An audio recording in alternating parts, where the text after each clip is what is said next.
This week on the Aviators, we've got the world's smallest jet. This is the most fun I've ever had in an airplane. The world's fastest airplane. And the world's best airshow pilot. Welcome to Season 4. I'm an aviator. Welcome to the Aviators, baby.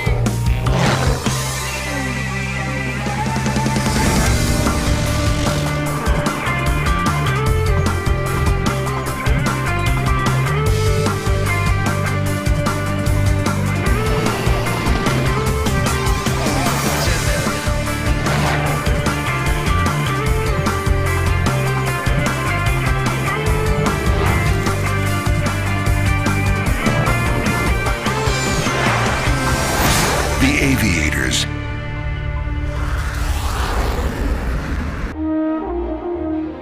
This is the Eclipse 550. It has been called a very light jet. And weighing in at just 3,600 pounds when empty, it is indeed rather light. In fact, when it comes to business aircraft designed to carry passengers from point A to point B, this is about the smallest jet-powered aircraft you're going to find. But this is certainly not the smallest aircraft you'll find with a jet engine. This aircraft is 14 feet long. It has a wingspan of only 17 feet and is only 6 feet tall at the tail. At 416 pounds when empty, there's actually people that weigh more than this airplane. And if you look at the back of this aircraft, you'll find an exhaust nozzle, which means this aircraft is a jet. This aircraft behind me is a variant of an old aircraft built in the 1970s, designed in the 1970s, called a BD-5J. We upgraded the BD-5J and all of its systems, every aspect of this BD-5J, and what you see behind me now is the FIS Microjet. Justin Lewis was the test pilot for the FIS Microjet and now performs with the aircraft at air shows. We differentiate the names between BD-5J and the FIS Microjet because of all the improvements that we have in it. We learned how to upgrade so many systems on this. The wings have been upgraded as far as the aerodynamics. We took out the old control system for the pitch and we put in a new cable system. We took out the old micro-turbo engine and we put in the new TJ100, which is a much more modern engine controlled by a FADEC. So that upgraded not only the engine, but a lot of the associated systems that go along with the engine. Now, we've established that the aircraft is small and that it's much improved over its predecessor. But I'm sure most of you are wondering what it's like to fly. This is the most fun I've ever had in an airplane. I've flown fighters, I've flown heavy airplanes, and I can easily say with confidence that this is the most fun I've ever had in an airplane. When I put this airplane on, the wings are sitting right behind me. I'm sticking out into the wind, and I'm literally in the sky. It's as if I am the one with wings. I brought it up to 270 knots, and that give it the max airspeed of 250 knots. The FIS Microjet is a kit-built aircraft designed to be easy for anyone who has the time and money to be able to build. We built this up in Oregon at a company called BD Microtechnologies. It took us approximately 5 years to build. New kits now can be built much, much quicker. 6 to 9 months is what they're offering. However, a lot of the process when we were building it was research and development. Prior to flying the FIS Microjet, Justin was a pilot in the Navy for more than 11 years, flying F-14s, E-6Bs, and T-45s. He now also flies A-10s for the Arkansas Air National Guard. For him, the development of the aircraft and now flying it at air shows was a new challenge. When I was getting out of the Navy, when I was going from an active duty lifestyle to a part-time lifestyle, I knew that I needed to do something else. And since the airlines weren't hiring anything, and I also wanted to do something unique in aviation, I decided on this project. This was a very important decision that I had to make when I thought I'm going to do this project because it had been unsuccessfully built for so many years. People have been trying to build this airplane for a long, long time. So when I found BD Microtechnologies and we decided to work together on this, it was after quite a bit of research to figure out that we really could successfully, for the first time in so many years, build a BD-5J into the FIS Microjet. The aircraft is so small that instead of flying it to air shows, Justin and his crew chief Jeremy take the airplane apart and put it into a trailer. When they reach the show site, within about 20 minutes, they can put the airplane back together and be ready to go fly. One of the biggest improvements on this aircraft over the original BD-5Js is the airplane's engine.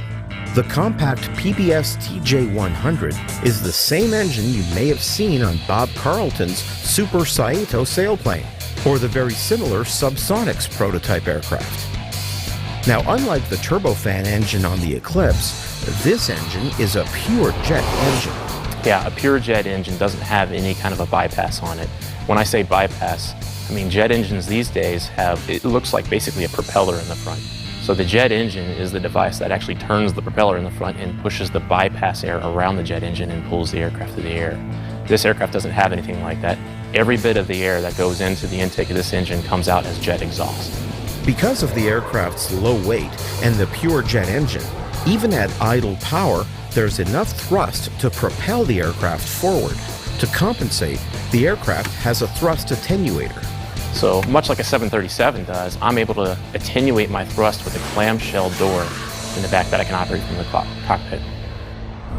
Currently, Justin's aircraft is the only FIS Microjet flying, but a number of people have started the building and licensing process on the aircraft. If you want to build the project, essentially anybody can build this project. You just really need to have time and the willingness to go up to Oregon and talk with the guys about building this aircraft. Outside of that, if you want to fly this aircraft, I do recommend that someone has about 1,000 hours of flight time at least and some turbine experience. You do need to talk with the FAA a few times. This isn't just like jumping in a small airplane. The FAA recognizes this airplane much like they would any aircraft that needs a type rating. I like to inspire kids. I love aviation. I want to share it with people. I feel like the FIS Microjet is just the way I'm able to share it with everybody else.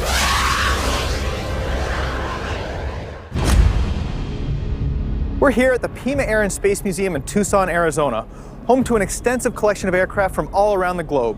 Today, we're going to go inside and look at the Lockheed SR71 Blackbird and talk to Terry Pappas, who flew them all around the globe at more than 3 times the speed of sound. The Blackbird family of aircraft are some of the most idolized and fascinating aircraft in aviation history. Developed as a top-secret project in the 1960s, the SR-71 and its predecessor, the A-12, are to this day the fastest aircraft ever produced, at least that the public knows about. Used for strategic reconnaissance, the SR-71 was designed to routinely operate at speeds in excess of Mach 3, or 3 times the speed of sound, and at altitudes above 80,000 feet. Terry Pappas was among the 86 pilots who flew the SR-71 during its nearly 25 years of service with the Air Force. So Terry, what's your impression now when you come and see one of these airplanes in a museum and recognize the fact that there's none left operational on a flight line anywhere in the world? Well, it kind of hurts to know they're not flying anymore, but it's nice to know that people can appreciate it by seeing it in the museum and realizing the contribution that it made to our country during the Cold War. Prior to flying the SR-71, Terry was an aircraft commander on the B-52 Stratofortress, which at the time were operated as nuclear alert bombers ready to hit strategic targets within the Soviet Union. The in-air refueling experience he gained from the B-52, along with experience with highly classified missions, was good preparation for flying the SR-71. What were the steps you had to go through in order to get checked out and learn to fly this on an operational mission? Well, it took a year of training to get fully qualified to go fly operationally. That's about twice as long as any other airplane in the Air Force. Part of that was because of the complexity of the aircraft and the demands of the mission itself. You spent about a half year in the sim before you could touch the airplane, a full year of training before you were released operationally. The sim had about 4,000 square feet of computers back then to run this simulator, and it was extremely good fidelity. It behaved just like the airplane. It had 6 degrees of motion, so it would move when you had a burner light. It would jar you a little bit. You could feel it, and it felt just like you're in the aircraft. One of the amazing things about the SR-71 simulator was that it had no out-the-cockpit visuals or display. Along with learning the operational aspects of the aircraft, the simulator also helped develop coordination between Terry and his reconnaissance systems operator, or RSO. So Terry, it sounds like the pilot and the RSO work back and forth together really closely. How many different RSOs would you fly with? You typically fly with the same RSO all the time. Even your T-38 training sorties, you fly together. They wanted that constant crew coordination taking place and developing that rapport so that you were on the same page all the time. When things go wrong at 2,000 miles an hour, you only get one chance to get it done correctly. So your communication was extremely important, your coordination. So I'm assuming that you and John are still friends at this point? Very close friends, yes. The RSO found themselves in a separate cockpit directly behind the pilot's cockpit. From there, they would operate the aircraft's cameras and other sensors to collect images and other recon on whatever target they may be flying over, in addition to backing up the pilot with flying the aircraft. The SR-71 flew as fast and high as it did to avoid enemy surface-to-air missiles and enemy fighter aircraft. For the pilot and RSO, operating in the upper 1% of the Earth's atmosphere meant wearing the same pressure suits that would later be worn by astronauts on the space shuttle. This wasn't too bad for our usual 3-hour mission. However, Terry and his RSO John encountered some missions that were much longer.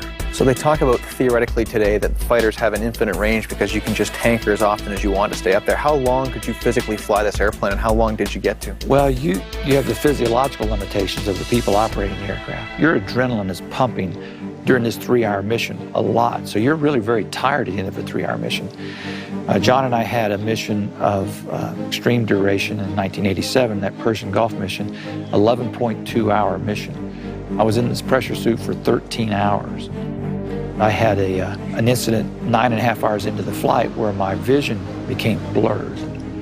My eyes had been exposed to this 100% oxygen and the face heat on the faceplate, and it dried my eyes out to the point where they became kind of crusted, and my vision was blurred. The cockpit was a blur. And I was almost panicked trying to decide what to do about it, whether I knew I couldn't open the faceplate and rub my eyes because that could be disastrous if we lost pressure. Don't know why, but it occurred to me to squint as hard as I could, and I squeezed a tear out of each tear duct and lubricated my eyes and was able to continue the mission. Now, you've talked about looking out the window. How much of a chance did you have managing this complicated airplane to actually look out the window and see what was happening? Good question, because I do remember flying a 3-hour flight where I was so focused on flying the aircraft, I forgot to look out the window. I forgot to just enjoy the view for a few seconds. You had to be careful you didn't get distracted. If you really took too long to observe a beautiful view of a mountain range going by, it was almost like the airplane would punish you for that and you'd start having a problem. Almost everything about the SR-71 was revolutionary when it was built. From the use of titanium in its construction, to its shape, to the aircraft's Pratt & Whitney J58 engines. Even special fuel had to be developed to operate at the high temperatures present at Mach 3. So Terry, what are some of the differences between the JP7 fuel you burnt in this airplane and JP8 or other jet gasoline that you see in commercial aircraft today? Most fuel is highly volatile, so it's dangerous to have it leaking or have fuel vapors. And they had to design a special fuel, JP7, just for this aircraft operation because of the high temperature it was going to be exposed to. It had a very high flash point by design to keep the fire hazard minimized. And so, given that it had such a high flash point, how would you light the afterburner or light the engine? What did you do to achieve that? Unlike most aircraft, because of that high flash point, you need something extremely hot. So we used a special chemical, very dangerous chemical, triethylborane, called TEB, TEB for short. And when you inject that into the atmosphere, it ignites on contact with the atmosphere. So as we're spooling up the engine for engine start, we would inject the TEB, and that would ignite the fuel-air mixture. Every time I had to relight one of the afterburners, that would use a shot of TEB as well. I had counters close to the throttle quadrant where I could see the 16 available shots being used during the mission, so they were counting down. I know how many I had left. Unlike most fighter aircraft, which will use afterburner in short spurts, the Blackbird would cruise at 80,000 feet with the afterburner running non-stop. Because of this, the aircraft was extremely dependent on in-air refueling, needing multiple trips to the tanker within a 3-hour mission. As a result of this and everything else involved in operating the aircraft, it's been estimated that the Blackbird cost more than $500,000 an hour to operate at the time of the program's cancellation. Like many Cold War military expenditures, the Blackbird sadly could not hold up to mid-90s budget cuts. What do you think the legacy of the SR71 is today, and what will it be in the next 15 or 20 years as the technology progresses yet again? Well, I think a lot of people credit this aircraft for making a large contribution to us winning the Cold War. We were able to verify our enemies' statements, determine if their actions matched up against their statements. We were able to tell if a country was doing something that was not in our best interest and step in before things got out of hand. I think it'll have that as its legacy.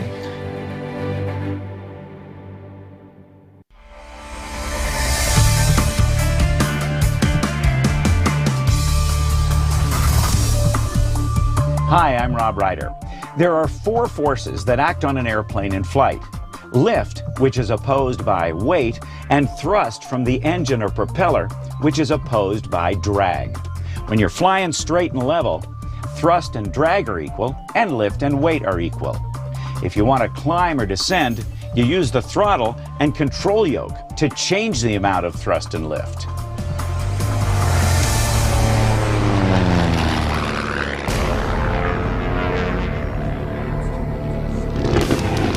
When it comes to aerobatic performers, several names rise to the top, and few people will argue about the fact that Sean D. Tucker is one of them.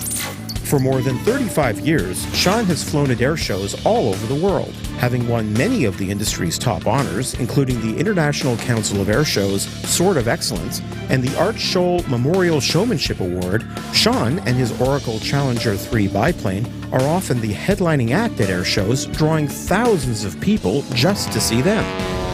There's no place on earth I'd rather be right now than EA! He may now be one of the most seasoned and recognizable aerobatic pilots on the planet, but when Sean first took to the air, he actually had a fear of flying. I took my first flying lesson in 1969, and it took me almost 4 years to get my license. I think I was about 18 years old, 19 years old, and I wasn't very good. My instructors, instead of mentoring me and showing me the way to do it safely, they instilled a huge fear in flying at me. I would panic at the controls. I would, just to even stall an airplane, I knew in my mind that I would spin out of control and hit the ground. Well, guess what? When you were that afraid of something and you have that much fear, even though you became a pilot, you shouldn't be in the sky. Fear is a very powerful emotion, and it turns into panic, which turns into a self-fulfilling prophecy. I would panic at the controls. I will spin that airplane into the ground, and I knew I had to do something. I knew that if I was going to be a pilot, I had to conquer that huge fear. It wasn't until Sean met an aerobatic pilot who gave him a flight in her Citabria that he was able to let go of his fear of flying. She got me in that airplane. We did a roll. I remember the dust falling off the floor because the floor is now upside down onto my head. We did another one. She let me do one. We did a loop. I took the 10-hour course, and I fell in love with the art form. And since then, that's all I've ever wanted to do, was be a sky dancer. I felt what I was so afraid of, I became in love with it, and I'm still as in love with it today as when I first fell in love with it. That's been many, many years. The Oracle Challenger 3 may look like a Pitts special, and there's no doubt the aircraft is a descendant of the venerable Pitts. However, the Challenger 3 is its own unique beast and was built specifically to Sean's specifications. My team co-built this airplane. We've incorporated everything I've ever wanted in an airplane, ever dreamed of having in an airplane, into this flying machine. And she has taught me so much. She's really hard to fly because we have like model airplane control surfaces. They're almost comical. And it allows me to do cool front flips and back flips and twists and turns and twirls and spins. But she's not easy to fly because you gotta fly with your fingers. You gotta use the gyroscopics of the engine to get these flips to happen. And it's all about touch, it's all about nuance. I have a little over 1,000 flights in her now. This is going on the 3rd air show season, and I'm really just getting to know her. and I'm still learning how to fly her. It won't come out of maneuvers like a normal aerobatic airplane will. I have to actually force it to come out of the maneuver. And so my mindset had to be different when I went in to learn how to fly this machine. I love it. With the Challenger 3, Sean is able to fly an extremely intense, fast-paced performance. The aircraft has 4 ailerons on each wing for a total of 8 ailerons. Combined with the massive elevator, Sean can pitch and roll the aircraft into all kinds of unique situations, the intensity of which can take a real toll on his body. This is absolutely an athletic activity. 9.5 positive Gs, 7.5 negative Gs. I can actually only fly on that intense level twice a day. I try to practice 3 times a day, but twice a day on that level, and I am spent. I really have to maintain a rigorous exercise regime, which is a good thing. There's nothing wrong with that, but I have to. It's not a matter of wanting to, I have to. So it's very athletic, it wears you out, you need to be fit. And again, if you're gonna play this game and fly on this level, you gotta pay your dues and you gotta put your work in. Because it doesn't matter what I did on my last performance, it matters what I do on this next performance. And if I ever took it for granted, I'd quit. Because, or if I ever lost my nerve, I wouldn't be ashamed of it, but I'd quit because then I'd be abusing this privilege and honor that I've been given, this gift that I've been given, the opportunity to live a dream. Sean has taken much of what he's learned and applied it to teaching or inspiring others, whether it be through his flight academy or inspiring young people to fly just as he was inspired by other performers. This is R.A. Bob Hoover. He's one of my mentors. He's probably America's most beloved aviator. He's probably the most important icon that we've ever had. He's one of the most decent human beings you ever want to meet. R.A. Bob Hoover. And he came to watch me fly to make sure I'm not screwing up. Mentorship is how you make the world a better place. You can't reach your full potential unless you help somebody else reach theirs. You want that person to be better than you. And this is what my mentors did for me. And they gave me a huge respect for any art form. Through all walks of life, there's art forms. And you're supposed to make the world a better place. We do it through this art form, but I've made a personal commitment to always reach out and always mentor and empower so I can reach my full potential as well. It's selfish. But without my mentors, I'd not be alive today for sure. Sean's routine contains many maneuvers that are unique to his performance. This includes the triple ribbon cut, where he flies through right knife edge, left knife edge, and then inverted. Maneuvers such as the ribbon cut have become signatures of his performance. Well, this has taken my entire life to come up with the routine I have right now. It's taken my entire life. I mean, my entire adult life to come up with a routine I just flew. And it's gonna hopefully get better tomorrow when I get to fly again. And hopefully it'll keep evolving, because how boring would life be if you didn't constantly challenge yourself? If you're not challenging yourself, what are you breathing for? You know? And if you empower yourself to keep trying to do it for the right reasons and keep trying to perfect your own personal art form, then you win. That's what I call success.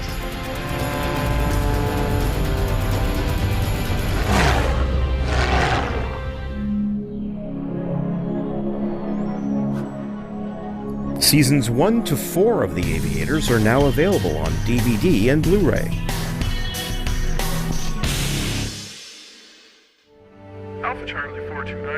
For more information on today's segments, visit www.theaviators.tv. From our official home at the Whitman Regional Airport in Oshkosh, Wisconsin, we'll see you next week on The Aviators.